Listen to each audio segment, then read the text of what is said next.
Welcome to the Safety and Risk Success podcast with me, Christian Harris. My guest today is Cameron Stevens, and he's, I guess it's fair to say, a safety technologist. That's kind of the expression that he's coined. What does that mean? Well, it means he works at the intersection of technology and safety, and it's all about driving best practices through the workplace to improve, yes, safety performance, but also productivity and all sorts of other positive outcomes as well. His background was as a physio. He's done a lot of travel around the world, and he tells us at the start of the conversation a bit about how he got really passionately involved in technology as well. So he's a safety professional, but he now works more in the field of technology, but has this kind of passion for safety tech as well. Really enjoyed this conversation. I think we'll give you some disruptive thoughts, and it will challenge your mindset a bit. We talk a lot about mindset. What's the right growth mindset that you need to be able to harness technology and safety? What is safety technology and what isn't safety technology? That might put some cats among some pigeons in terms of Cameron's thoughts on that. Personal stories from him, what drives him, how his mindset and his outlook on life has grown throughout his life and experiences he's had. And we talk about some of the big mega trends in terms of technology as well. But interestingly, one of the things Cameron says a couple of times is safety technology is not about the technology. If that's got you interested, listen on, and I hope you enjoy the conversation with Cameron. Cheers. Welcome to the Safety and Risk Success podcast with Christian Harris. We believe that proactive safety and risk management powers business performance. Each week we explore this theme, sharing guests, stories, insights, trends, hints and tips. You can find us on all the major podcasting platforms, and video versions are available on YouTube. But for now, let's join the conversation with Christian.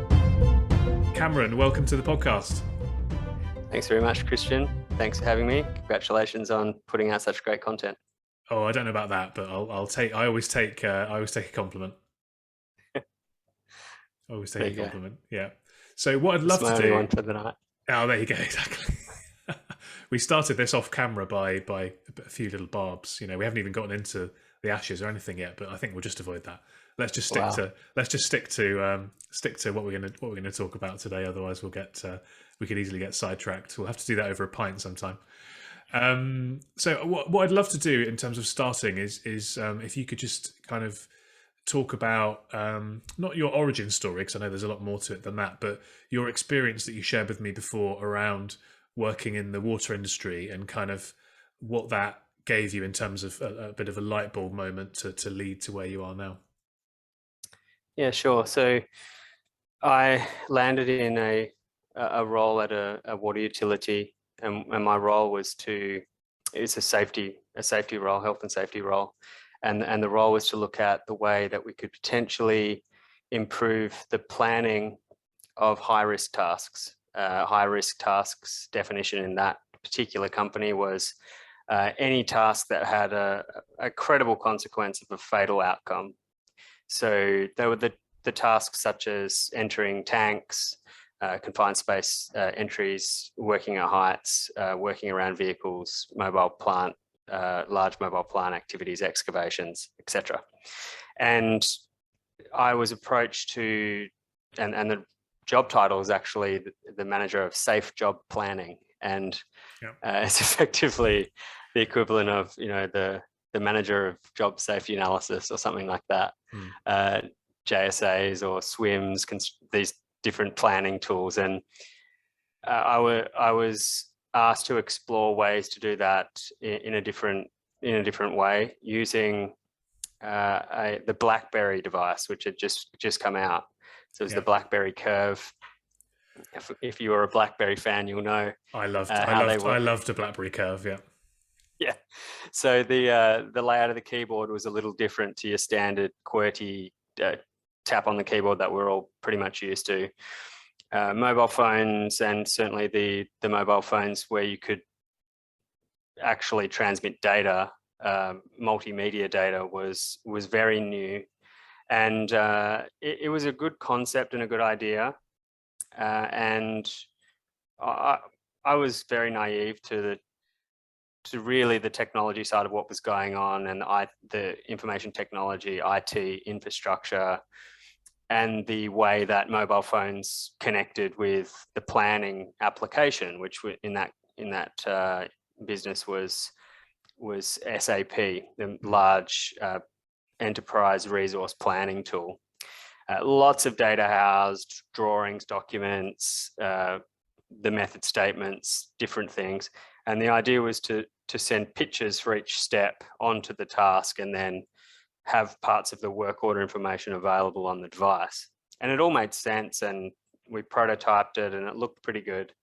And we deployed it out into the organization, and it was an absolute disaster. The user experience, the resulting user experience was horrible. The connectivity out in the regional areas was just not anywhere near able to support what we were intending to do. There was the preparation for the workforce, and their digital literacy was not there to be able to. It was a complete disaster, and I felt very responsible for that. I was quite naive getting into that project about how these sorts of things came about, and really even the human-centered design approach to it wasn't so much about not asking the worker their feedback, because we did ask the workers their feedback, but we just didn't design the solution to result in a good user experience. And it felt as though we were just trying to jam we were just trying to use the technology because the technology came out and it was new, so we'd just give it a go, and we invested time and effort, money, and it was very, very frustrating for everybody. And I thought to myself, I'm not going to ever let that happen again. And ultimately, I didn't have, as a safety professional, that many opportunities for that to happen again, because there wasn't a lot of tech-enabled relationships that, it was quite fortunate that one of the first big tasks I ever had, really in my safety career, was to do that. And it gave me such a vivid experience straight up. And most of the tasks that I was doing had an element of technology, maybe some, there was some interesting gas detection stuff that we were doing with confined space entry. There was some technology in relation to the way that we did working at heights. It was more mechanical technology rather than digital technology. And ultimately, there wasn't a lot of opportunity to learn from that. And so I started seeking it. And every role that I had ever since in health and safety I've sought out what are the technology projects that exist and how can I potentially influence a better outcome so that the frontline workers are getting a positive experience, that it improves their health and safety and their psychological safety and their psychological health and safety, rather than negatively impacting it. That's how it all started.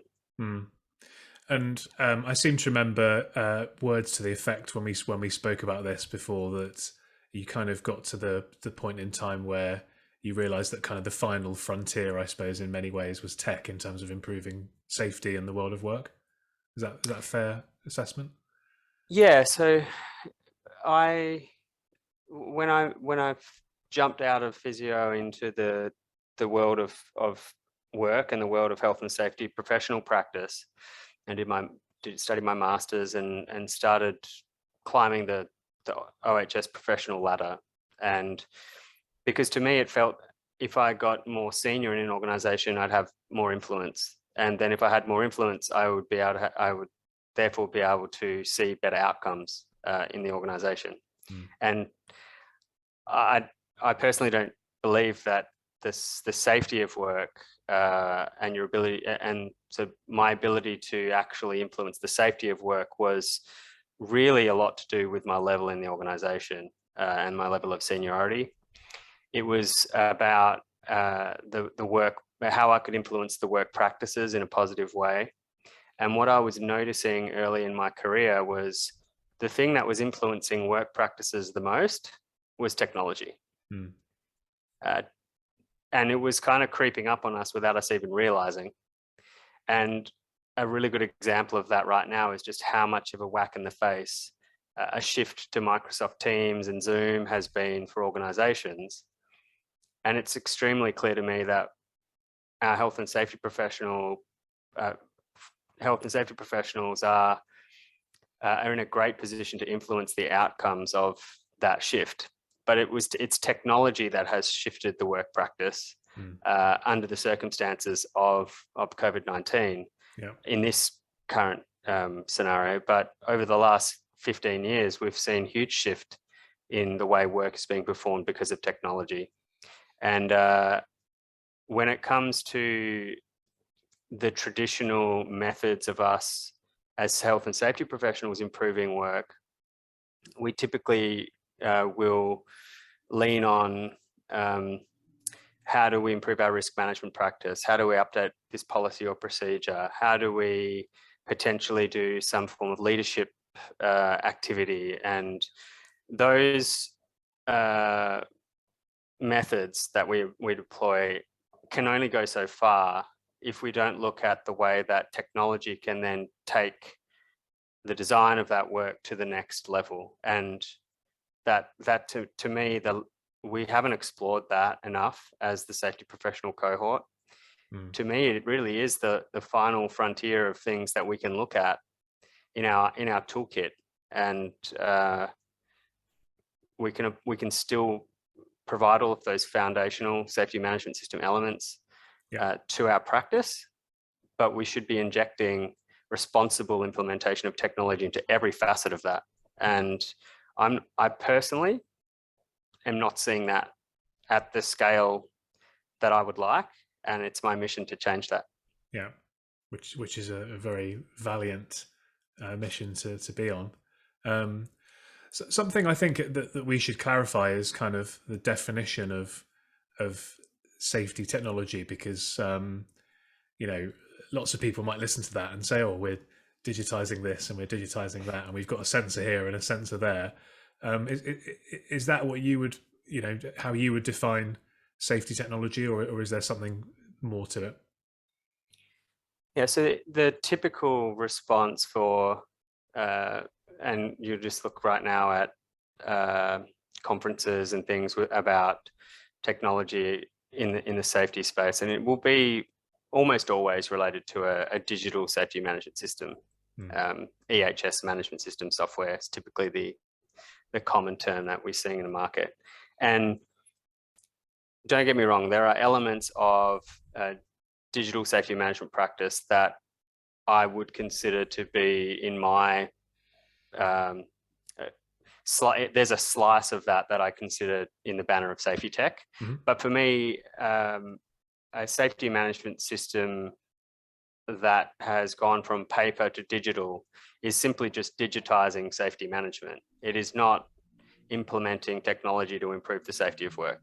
So there are some caveats to that, because the common, I would suggest that most people would agree that the better you understand how work is performed, the better you have the ability to co-design solutions to improve that or modify that in whatever way you think is necessary. So these tools do allow you to collate and house information digitally, and then enable the format for one of the very emerging trends, so artificial intelligence as one of the key deep tech trends that is absolutely going to transform our safety of work, is you're able to then potentially take insights.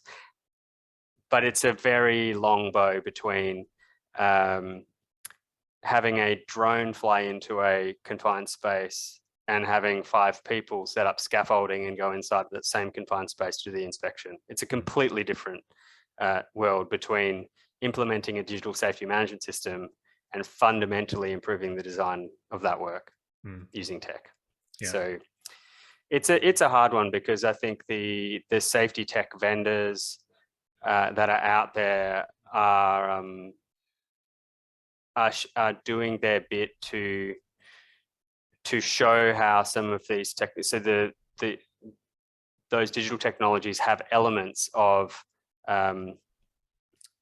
what a safety professional needs to understand for these technologies to work, broader technologies to work. So a safety management system to work, to capture data for an incident investigation out in the field is probably going to need to go on a mobile device for it to be of any value. And therefore you'll learn, the safety professional cohort are learning about mobility in a way. They might realize that it doesn't work on an iPhone, but it does work on an Android device. So by design, they're learning about the technology elements that are in play. They might realize that in certain portions of their organization, the data can't be captured because there's no connectivity. So they're learning about online versus offline in terms of mobile or Wi-Fi connectivity. And therefore, that can extrapolate out. So safety management system digitization is an element that can improve digital safety and digital safety strategy, but to me, it isn't really safety tech. But maybe that's just me getting into nuance that could be quite easily argued in either which way. No, but I think it's important to set out the definition, right? Because otherwise, when we start talking about some of this other stuff, you've got to, I guess there's two things I'd say. You need to be clear on what you're talking about, because otherwise people won't understand you. But I think in terms of the current understanding or misconception maybe as to what this actually means, I think there's probably also an element of you've got to meet people where they are. So if we're at the point where actually a lot of people are still not even doing the basic digitization of paper documents, then I'd be interested in your take on this. But are they going to take that jump from paper to some of the more exciting and revolutionary and added value stuff that you're really focusing on? I don't know whether people are ready for that. So maybe you do need that sort of step in between. And it's a dangerous place, because what I am often seeing is people digitizing their existing systems. They're not reviewing their systems and then seeing how they could be improved, understanding the elements of digital. And I've done a lot of work in the wearable technology space, and one of the use cases is digitally assisted workflow. So right back to square one, what I started with on the BlackBerry, providing step-by-step guidance to execute tasks in a safer manner, potentially in a organized, repeatable fashion, or to potentially just provide ad hoc guidance as needed. Now, if I was to take my paper process, which requires my hand and a pen to tick, so tick, tick, tick, tick, tick, that approach and the way that checklist was designed for the pen and the paper, and triplicate probably, if we go back way back. And then it wasn't that much of a problem to put that on a tablet, which is basically an electronic piece of paper. And rather than my pen, I use my digit and go tick, tick, tick, tick. So that's quite different. Now, if I want to go and pop on a wearable interface, stick it on my head, which is voice controlled, or it might be gaze controlled. If I want to gaze control a tick box checklist, I'm going to go in the side. It's going to be completely bizarre. Or I'm going to say next, next, next, next. And I appreciate, sorry, people aren't seeing this, but I was nodding my head up and down for those that are listening. Some people might be watching on YouTube, but some people might, but those that aren't, I was nodding my head up and down and looking like a turkey. And ultimately, it's very clear that you can't just take what was on paper and then put it on an interface, which is the future of what we're doing. So the future, and there's an appropriate approach for those that are just starting to just go from paper to digital. But for those that are doing this in a responsible and very insightful way and looking at strategies, a strategic implementation of tech, not just I'm going to do it because everyone else is doing it. What's the latest? What is a suite of products? And the amount of times you get LinkedIn posts saying, who can recommend a safety tech a safety digital safety management platform for me to choose? And it's hold on a second, rewind, let's go back. But the point of what I'm trying to say here is, yes, there's a starting point, and that's probably where most people realistically are at right now. And I would like those people that are exploring to take a breath and have a look at kind of what's coming from a trend perspective, not in a exactly what technology is it specifically going to be, product A, B, or C, but trends. And we are seeing trends to become more natural, back to more natural interface. So if I'm out in a work environment wanting to work on a pump, having a piece of paper or a tablet in front of me is not a natural interface. No. Having my ability to just use my hands, use my senses is the way that these technologies are shifting back to that natural input. So if I can use my voice, show me the diagrams of the pump, show me how do I fix this pump. That's just using my natural, using my natural language, using my voice. And then perhaps I'll be wearing my PPE, which will have that instruction come up in my field of view. Yeah. I'm not going to have a tablet. I'm not going to have a piece of paper. And if you extrapolate the fact that the future is very much happening in terms of there are places where that happens, there are organizations that are actually doing that. So you could probably extrapolate out to see, maybe my organization might do this in 10 years' time, maybe it's 5 years' time, maybe it's in 20 years' time. But I have an opportunity now to review my systems and potentially start forecasting how they could look. Otherwise, double the work or triple the work and a lot of time and effort. So there's a balance, and there's a starting point that everyone needs to get to. And also, I think, there's something fundamental about whether you're nodding your head or whether you're saying tick or whether you're pressing something on a tablet or writing on a piece of paper. Are you actually writing down or nodding about or saying tick to the right stuff as well? So I think that's something you kind of point you made, that there's no point just digitizing the bad process. We need to be using this as an opportunity to reimagine, reinvigorate, reconfirm, and get all this stuff better at the same time. And it's a skill. It's really a skill. It's not something that comes natural because, first of all, health and safety professionals typically don't have the digital literacy that's needed to understand the nuances of the tech, and that's totally fine. We're not expecting, nobody's expecting a safety professional to be literate at a very deep level on these technologies, but surface level trends, understanding the basics, can make you think, well, when I'm going to rewrite this procedure and therefore the requirements of my workforce when it comes to the activities that are happening at work, then maybe I need to know more about the technology setup that work has and is forecasted.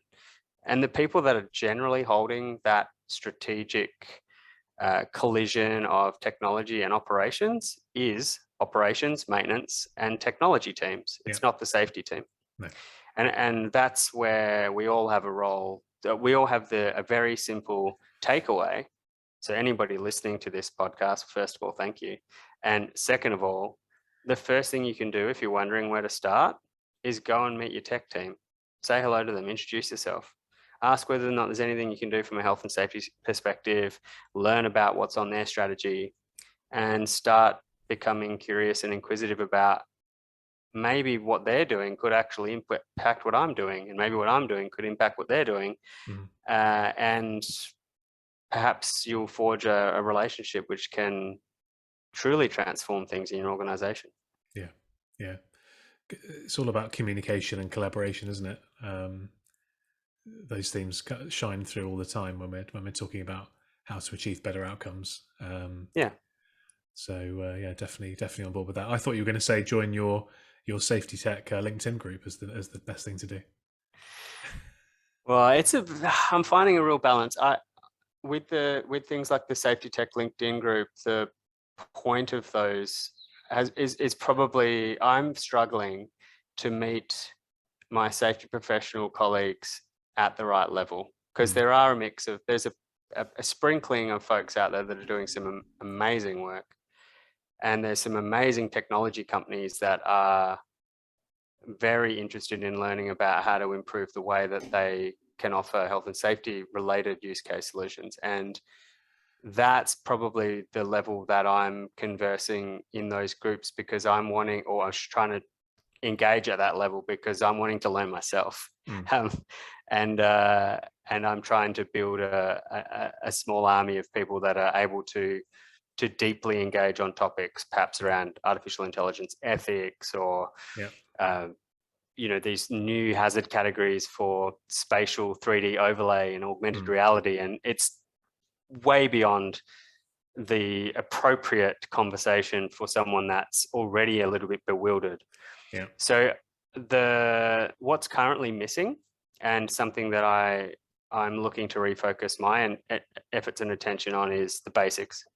Because the vast majority of people that contact me out of the blue on LinkedIn are asking, rightly so, and absolutely no problem, very entry-level questions. And that suggests to me that maybe I'm a little bit in a zone that is fundamentally disconnected from where a lot of people are at, and that a lot of that insight has come from the fact that health and safety professionals right now are in a huge reactive challenge with COVID.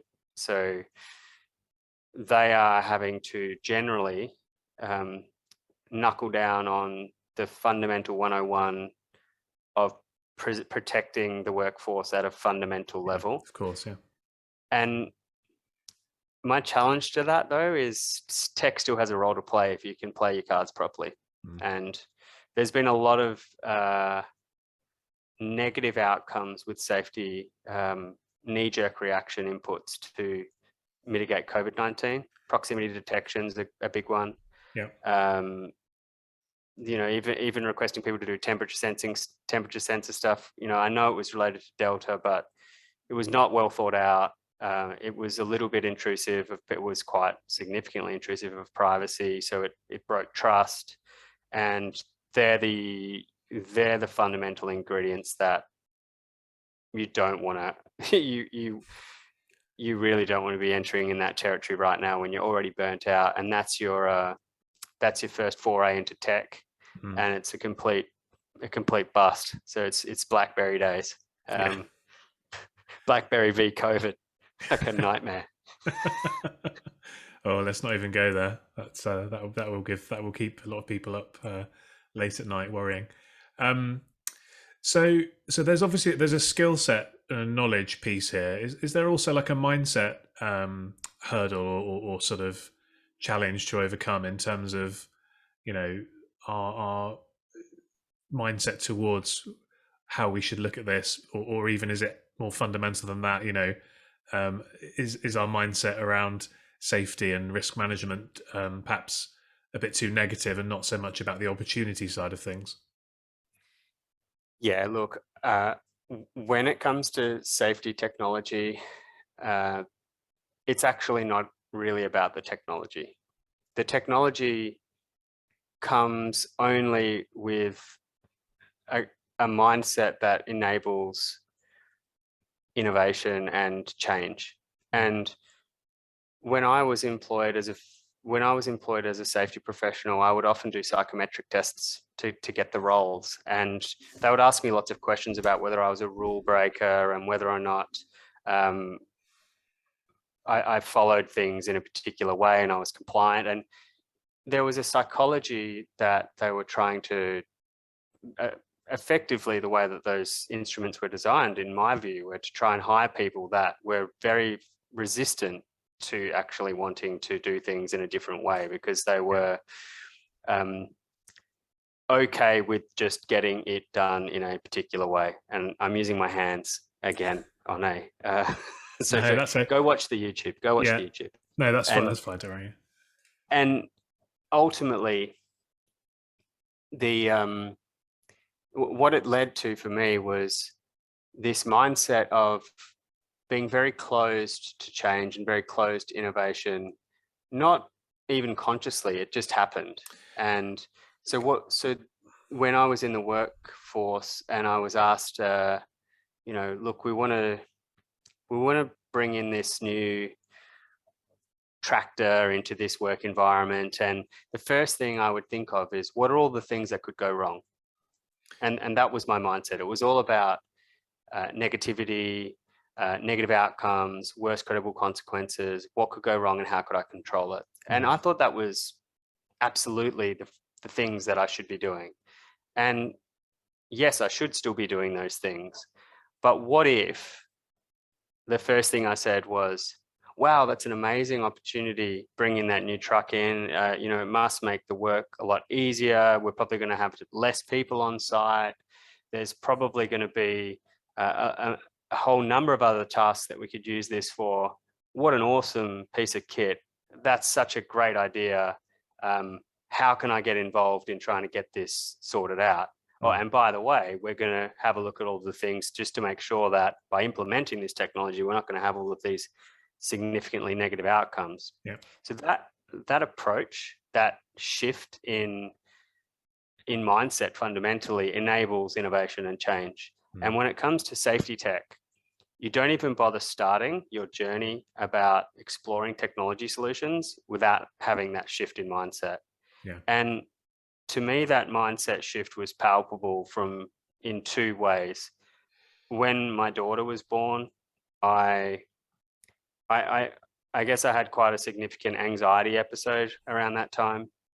And I am very comfortable talking about my mental health. So if anybody ever wants to talk about their mental health, I am absolutely an advocate for talking, particularly men. Yeah. And also the balance between how technology impacts our mental health. And I'm very balanced in that regard. So a lot of people think just because I work in tech, I'm disconnected from nature and balance, and absolutely not the case. And a lot of that comes from this mindset shift, or this experience that I had when my daughter was born. And the first thing I remember when she came home from the hospital was, I looked at my house and just went, this is an absolute hazard nightmare for a child. And even though she was a little lump that wasn't actually able to interact with any of these hazards, I was forecasting when she was, crawling around and getting into things. And I was riddled with anxiety about things that could go wrong, what could go wrong, what could go wrong. And it was never about, we've got our beautiful daughter home, how can we make this little life be thriving and flourishing in this lovely environment that we've got here. It was all about negativity. And to me, it was a real visceral experience about the fact that I'd been wired through my job to just look at the negative outcomes. And it wasn't that long after my daughter was born that I took a full-time role in technology and left the safety industry to explore what the tech world was like. Yeah. And after about 2 to 3 months, my mental health had significantly improved.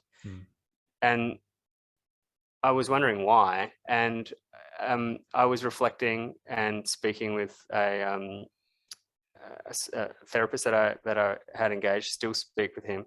And he highlighted to me that I was speaking in a lot more positive and opportunistic terms. And when I look at the risk management equation, you see two things. You see what are the negative outcomes that can occur and what are the positive outcomes that we should be trying to promote.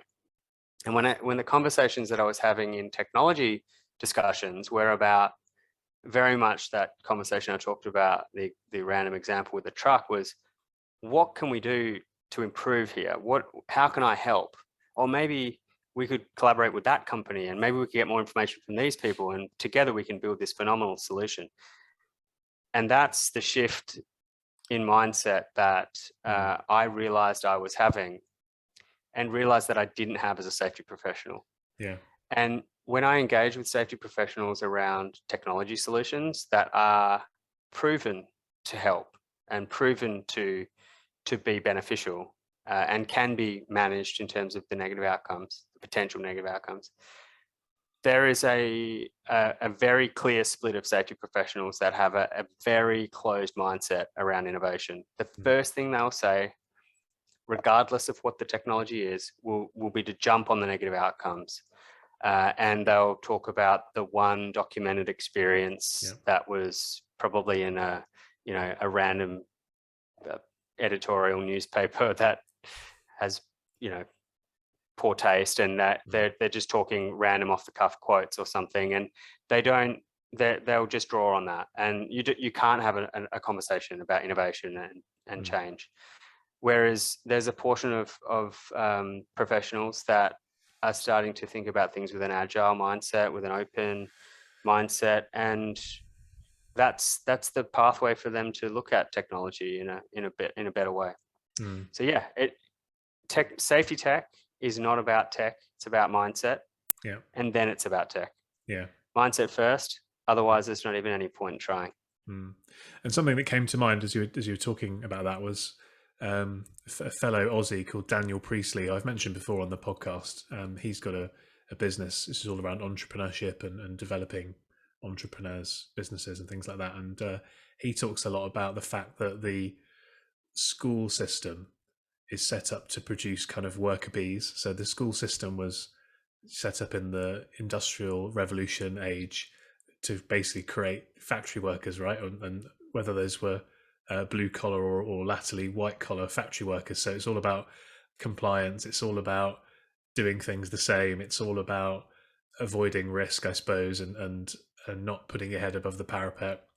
Whereas now we're in what he calls this entrepreneur revolution, where people are giving up on jobs in big companies to go and set up their own business. And to thrive in that setting, you need to have a growth mindset. You need to be willing to take risks and thrive on taking risks. You need to do things differently. You need to challenge, etc. And it is all around that mindset. And so the challenge, I suppose, is partly that that is being indoctrinated in us from quite an early age, potentially, that kind of risk-averse attitude. Yeah, and I mean it's wide in our psychology, and it's actually quite hard to shift. So it takes work, and it's even if you look at agile ways of working, and Nicole Copeland, I believe she's at Wood Group, she's doing some excellent work around agile ways of safety management practice, and that's hard work. So I'm sure that anybody that she's working with will flourish if they're looking at exploring tech options, because they're looking at agile mindset and agile shift. And that's the majority of my practice, and the majority of the things that I do in my day-to-day now are about prepping mindset for looking at different ways of doing things and starting to connect all of the different potential options that exist in the market. And I do that very much in as I said, the XR, extended reality space in my day-to-day, but it's very hard to dissociate that from all of the different technologies that are currently colliding almost at once at the moment. We're in a really great, fertile playing ground for technology to really shift the way we do work, and therefore potentially the way we get better work outcomes, health, safety, wellness, everything. So I'd love to do a bit of a deep dive on some of that, maybe XR stuff on a separate interview, because I think we could talk in a lot of detail about that. But just going on what you've said there, and conscious of time, about lots of this technology colliding. I mean, what would you say are the sort of big handful or whatever the number is of the trends that people should be kind of aware of, and maybe if they're interested in learning a bit more, these would be the top sort of 4 or 5 things to have a look into for now, just in terms of the kind of macro level. Sure. As I said before, start with mindset. Stephen Denning does a lot of good work in agile mindset. I can put some stuff in the show notes, Yeah. some links. McKinsey actually did a reasonably good agile series of papers. In terms of the technology trends that are coming, artificial intelligence is clearly one of them. There's really no way to escape how computing is going to have the power to be able to do some of the things that as humans we are able to do, and decision making around risk and artificial intelligence is very much a trend that we should be looking at. But right now we should be looking at the ethics of AI, not the actual application of AI. We need to start looking at simply ethics frameworks. I understand a little bit about the technologies. AI, artificial intelligence, is an umbrella for a variety of different technologies that exist, but be more conscious around the ethics applications to AI. I can't be, I am very biased, but I do believe when I first got into safety tech, augmented and virtual reality to me was not ready to scale for value across enterprise.